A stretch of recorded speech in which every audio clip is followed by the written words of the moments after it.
ఈరోజు నేను Paundraka and the glories of Sudarshana అనే ఒక కథని చెప్పబోతున్నాను.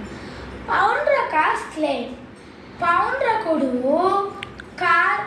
కారుష అనే ఒక దేశానికి రాజు.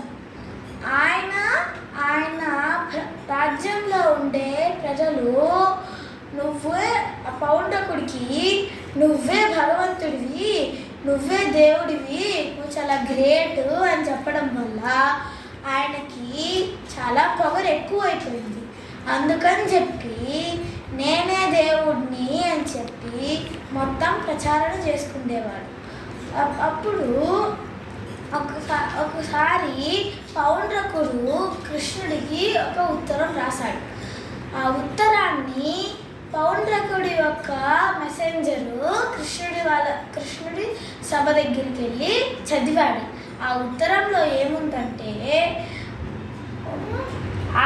నేనే supreme personality of God head, నేనే దేవుడిని, నువ్వు నా సింబల్స్ని, నా పేరుని కాపీ చేస్తున్నావు, మర్యాదగా అవన్నిటిని వదిలేసి నా దగ్గరికి వచ్చే అని, లేకపోతే నువ్వు యుద్ధానికి సిద్ధమవ్వాలి అని రాసింది. అప్పుడు ఆ సభలో ఉన్న వాళ్ళు నవ్వి తర్వాత కృష్ణుడు లెటర్ రాశాడు. మళ్ళీ పౌండ్రకుడికి కృష్ణుడు లెటర్ రాశాడు. ఆ లెటరు కృష్ణుడి మెసెంజర్ వెళ్ళి పౌండ్రకుడికి చదివి వినిపించాడు.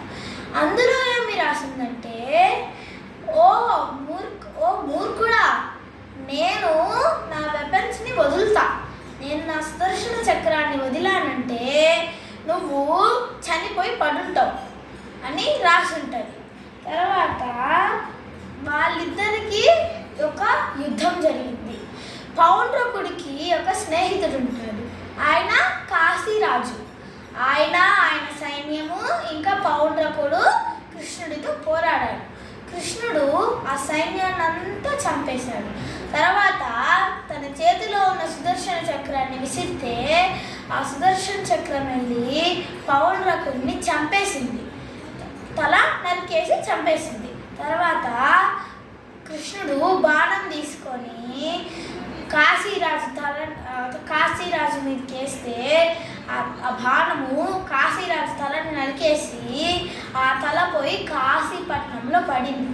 దాన్ని చూసి వాళ్ళ భార్య వీళ్ళంతా చాలా బాధపడ్డారు.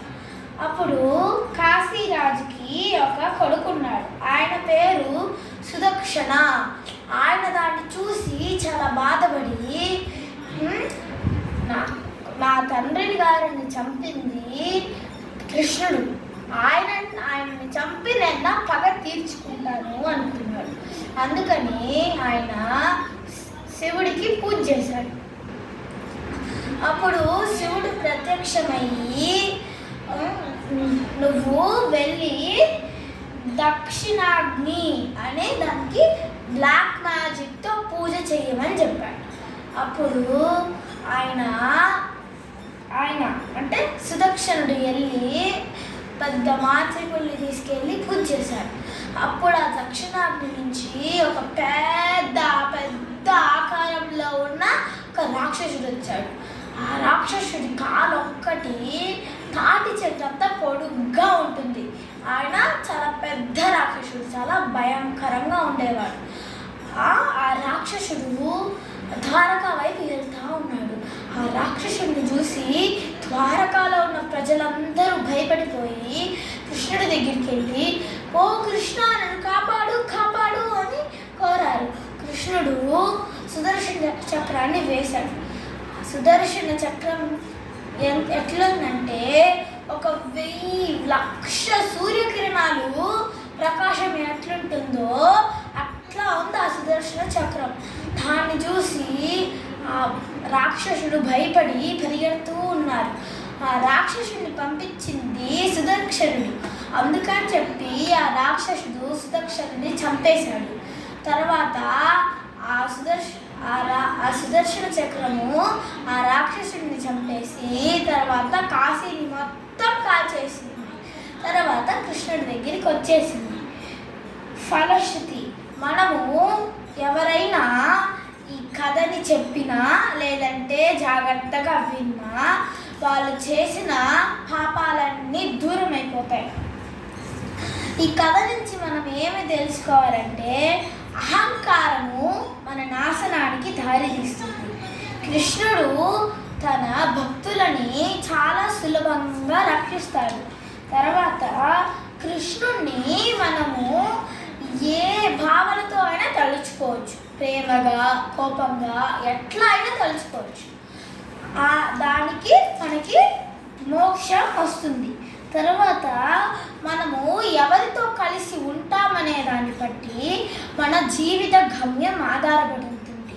తర్వాత కృష్ణుడి కథలు విన్నవారి సౌల్స్ ప్యూరిఫై అవుతారు. సుదర్శనుడు లాస్ డివైన్ విల్ని రిప్రజెంట్ చేస్తాడు. హరే కృష్ణ.